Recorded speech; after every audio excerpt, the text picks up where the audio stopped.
తెలంగాణ రాష్ట్రం ఏర్పడ్డ తర్వాత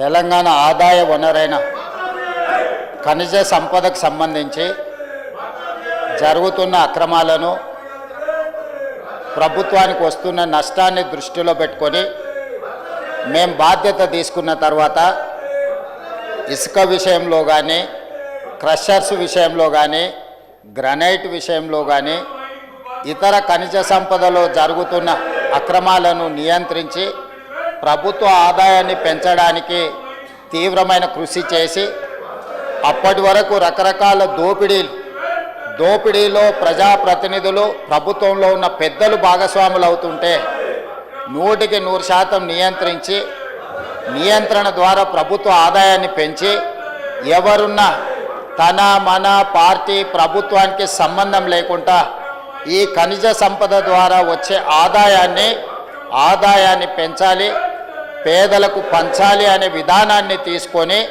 అన్ని రకాలుగా నిబద్ధత కలిగిన అధికారులనేసి నిబద్ధత కలిగిన మంత్రిక బాధ్యత ఇచ్చి ఈనాడు రిఫార్మ్స్ తీసుకొచ్చి ఆదాయాన్ని పెంచడం జరిగింది.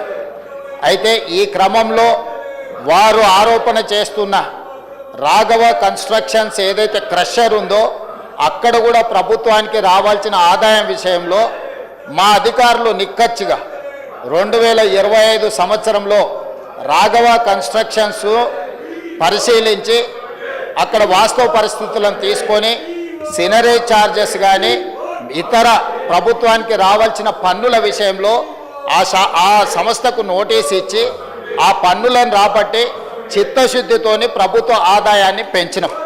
మేమిచ్చిన నోటీసునే వాళ్ళు తీసుకొచ్చి చదివి వినిపించి ఈ నోటీసు గత ప్రభుత్వం ఇచ్చిన నోటీసు కాదు, గత ప్రభుత్వం దీన్ని కనిపెట్టింది లేదు, లేదా ప్రతిపక్ష నాయకులు ఎవరైనా ఈరోజు ఈ అంశాన్ని ప్రస్తావిస్తున్న శాసనసభ్యులు ఎవరు కూడా ఇక్కడ అక్రమం జరుగుతుందని ప్రభుత్వానికి ఫిర్యాదు చేయలే.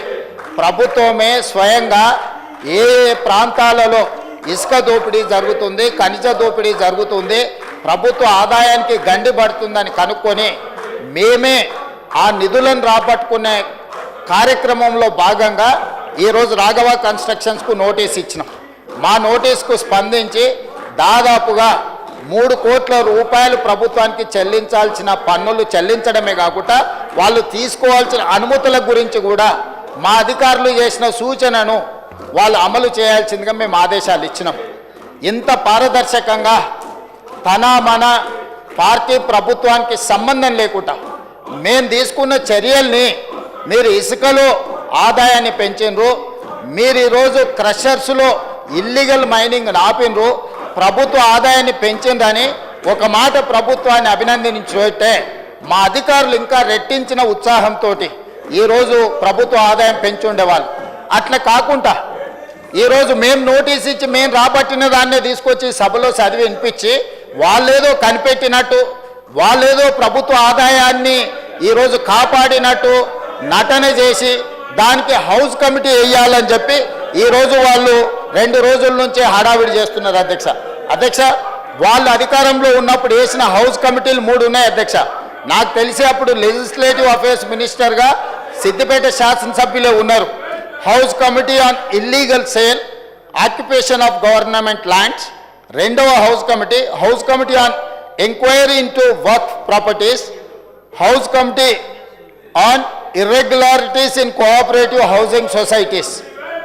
3 హౌస్ కమిటీలు వేసి ఈ హౌస్ కమిటీలను అడ్డం పెట్టుకొని వాళ్ళందరినీ బ్లాక్మెయిల్ చేసి వాళ్ళ దగ్గర ఆస్తులు కొల్లగొట్టడమే కాకుండా రాజకీయంగా కూడా పార్టీ ఫిరాయింపులను ప్రోత్సహించడానికి వాళ్ళు ఇది ఉపయోగించుకున్నారు. అధ్యక్ష ఇవాళ కూడా వాళ్ళ హౌస్ కమిటీ వేసి ఆ హౌస్ కమిటీలకు 1-2 సభ్యులు వాళ్ళ పార్టీ నుంచి వచ్చి ఆ మంత్రిని బ్లాక్మెయిల్ చేసి వాళ్ళు అక్రమంగా ఏదైతే ధరణిని అడ్డం పెట్టుకొని దోసుకున్న భూములు ఉన్నాయో దాన్ని అక్రమం చేయడానికి ఆ మంత్రి దూరపు బంధువుల సంస్థను అడ్డం పెట్టుకొని ఆ మంత్రి మీద బురద జల్లి రెవెన్యూ శాఖలో వాళ్ళ దోపిడీని కప్పిపుచ్చుకునే ప్రయత్నంలో హౌస్ కమిటీ అడిగింది. అధ్యక్ష అప్పుడు మా మంత్రి గారు విచారణకు ఆదేశిస్తామని చెప్పిన ఒక దళితుడు ఆ శాఖను నిర్వహించడం అతనికి చేత కాదు, అతని సమర్థుడు కాదు అని ఆ మంత్రిని ప్రజల ముందు చిత్రీకరించడానికి పాపం మంత్రి గారు మొత్తం ఇంగ్లీష్లో చదువుకున్నాడు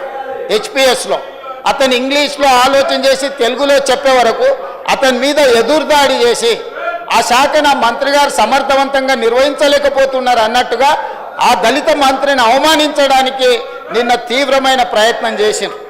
ఆ సందర్భంలో సభకు వచ్చిన నేను సభానాయకుడిగా వాళ్ళు ఏం డిమాండ్ చేస్తుండ్రో విన్న తర్వాత మా అధికారులతో మాట్లాడితే మా అధికారులు సార్ తెలంగాణ వచ్చినప్పటి నుంచి ఈ ఖనిజ సంపద దోపిడీ గురవుతున్నది, ప్రధానంగా ప్రజాప్రతినిధులే ఇందులో ఉన్నారు, వీళ్ళే ఆదర్శంగా ఉండాల్సిన వాళ్ళు ఈరోజు దోపిడీకి పాల్పడుతున్నారు, దీని మీద సిబిసిఐడి ఎంక్వైరీ చేస్తే బ్రహ్మాండంగా ఉంటుంది.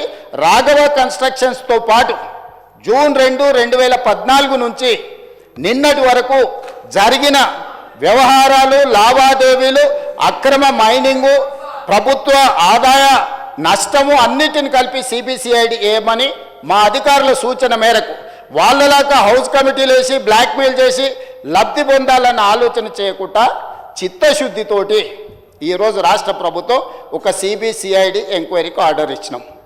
నేను తమరి ద్వారా ప్రతిపక్షానికి విజ్ఞప్తి చేస్తున్నా అధ్యక్ష, దయచేసి అక్కడ కొంతమంది సీనియర్ శాసనసభ్యులు కూడా ఉన్నారు, కొందరు సిన్సియర్ కూడా ఉన్నారు. నేను సిన్సియర్గా ఉన్న సభ్యులకు విజ్ఞప్తి చేస్తున్నా, మీ దగ్గర ఏమేమి సమాచారం ఉందో ఈ సమాచారాన్ని పూర్తిగా మా సభ్యులే కాదు, మా సభ్యులు కానీ, మా బంధువులు కానీ, మా దూరపు బంధువులు కానీ, మా అనుచరులు కానీ, మా సహచరులు కానీ ఎవరైనా ఈ అక్రమ మైనింగ్లో పాల్గొంటే, ప్రభుత్వ ఆదాయానికి గండి కొడితే, అనుమతులు లేకుండా అక్రమంగా మైనింగ్ చేస్తే వివరాలన్నీ మీరు సిబిసిఐడి అధికారులకు ఇవ్వండి. మీరు ఇచ్చిన ఏ ఆధారాన్ని కూడా, మీరు నిర్దిష్టమైనగా చేసే ఏ ఆరోపణను కూడా మా అధికారులు నిర్లక్ష్యం చెయ్యరు.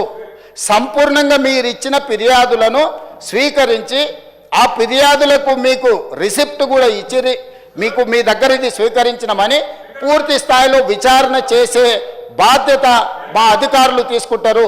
తెలంగాణ పోలీసు అధికారులకు దేశంలోనే కాదు ప్రపంచంలోనే ఒక మంచి పేరు ఉన్నది. నిజాయితీ కలిగిన అధికారులు ఉన్నారు. నిజాయితీ కలిగిన అధికారులను సిబిసిఐడి ఎంక్వైరీ చేసి మీరు ఏమేమి చెప్పదలుచుకున్నారో మొత్తంగా మైనింగ్ శాఖలో జరిగిన అక్రమాల మీద నిగ్గు తేల్చడానికి మేము సిద్ధంగా ఉన్నామని చెప్పి నిన్న చర్చల సందర్భంగా సిబిసిఐడి విచారణకు ఆదేశించిన అధ్యక్ష. ఆ తర్వాత సభ జరిగింది, ఆ తర్వాత సభా వ్యవహారాలను మనం ముందుకు తీసుకెళ్ళాం, ఆ తర్వాత క్రీడలు నిర్వహించుకున్నాం. ఇదంతా